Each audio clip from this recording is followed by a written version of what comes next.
নমস্কাৰ বন্ধুসকল, এটা নতুন ভিডিঅ'লৈ স্বাগতম জনাইছোঁ। এই ভিডিঅ'টোত আমি অসমীয়া সাহিত্যিকৰ ছদ্মনামৰ বিষয়ে ডিছকাশ্যন কৰিবলৈ গৈ আছোঁ। আজি এই ভিডিঅ'টোত 20জন সাহিত্যিকৰ ছদ্মনামৰ বিষয়ে ডিছকাশ্যন কৰিম। চ' ভিডিঅ'টো সম্পূৰ্ণৰূপে চাব আৰু যিকেইটা ছদ্মনামৰ বিষয়ে ক'বলৈ গৈ আছোঁ সেইকেইটা বহুত ইম্পৰ্টেণ্ট হয়, বহুকেইটা এক্সামত কণ্টিনিউৱাছলি আহি থকা দেখা গৈছে। চ' ভিডিঅ'টো সম্পূৰ্ণৰূপে চাব, বহুখিনি কথা ইয়াতে গম পাব আৰু আপোনালোকে এইখিনি মনত ৰাখিবলৈ চেষ্টা কৰিব। চ' প্ৰথম হৈছে নিৰ্মল প্ৰভা বৰদলৈ, তেখেতৰ পেন নেম অৰ্থাৎ ছদ্মনাম হৈছে নীলা বাইদেউ। নেক্সট হৈছে ডক্টৰ ভৱেন্দ্ৰনাথ শইকীয়া আৰু তেখেতে তিনিটা ছদ্মনাম লৈ তেখেতৰ সাহিত্যৰাজি আগবঢ়াই থৈ গৈছিলে। সেইকেইটা হৈছে প্ৰিয়বন্ধু, সঞ্জয় আৰু সত্যপ্ৰিয় পাঠক। এই তিনিওটা নাম লৈ তেখেতে তেখেতৰ সাহিত্যৰাজি আমাৰ মাজলৈ আগবঢ়াই থৈ গৈছিল। নেক্সট হৈছে লক্ষ্মীনাথ বেজবৰুৱা আৰু তেখেতৰ যি ছদ্মনাম আছিলে সেয়া হৈছে কৃপাবৰ বেজবৰুৱা। 4 নম্বৰ হৈছে ৰেৱতী মোহন দত্ত চৌধুৰী আৰু তেখেতৰ ছদ্মনাম হৈছে শিলবদ্ধ। বন্ধুসকল, নৱকান্ত বৰুৱাক আমি তিনিটা ছদ্মনামেৰে জানো। সেই তিনিটা হৈছে এখুত ককাইদেউ, ন আইতা আৰু সীমা দত্ত।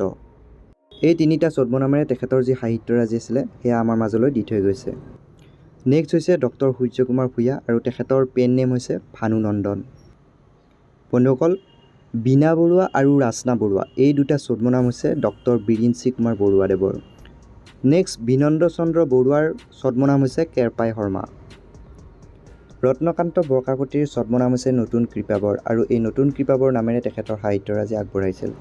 ভুৱন মোহন বৰুৱা ছদ্মনাম হৈছে কাঞ্চন বৰুৱা। সত্যনাথ বৰাৰ পেন নেম অৰ্থাৎ ছদ্মনাম হৈছে এজন অসমীয়া। নেক্সট ভৱানন্দ দত্তৰ নাম হৈছে নাচিকেতা। বন্ধুসকল, আনন্দৰাম ঢেকীয়াল ফুকনক আমি এ নেটিভ নামেৰে জানো, অৰ্থাৎ তেখেতৰ ছদ্মনাম হৈছে এ নেটিভ।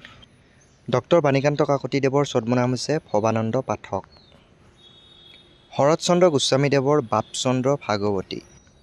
কমলাকান্ত ভট্টাচাৰ্যদেৱৰ ছদ্মনাম হৈছে অষ্টবক্ৰ।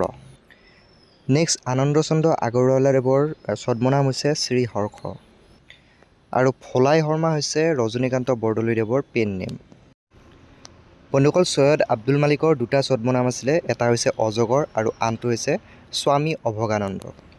আৰু আজিৰ এই ভিডিঅ'টোৰ লাষ্টৰজন সাহিত্যিকৰ নাম হৈছে যতীন্দ্ৰনাথ দুৱৰা আৰু তেখেতৰ যি পেন নেম অৰ্থাৎ ছদ্মনাম আছিলে সেয়া হৈছে যদু।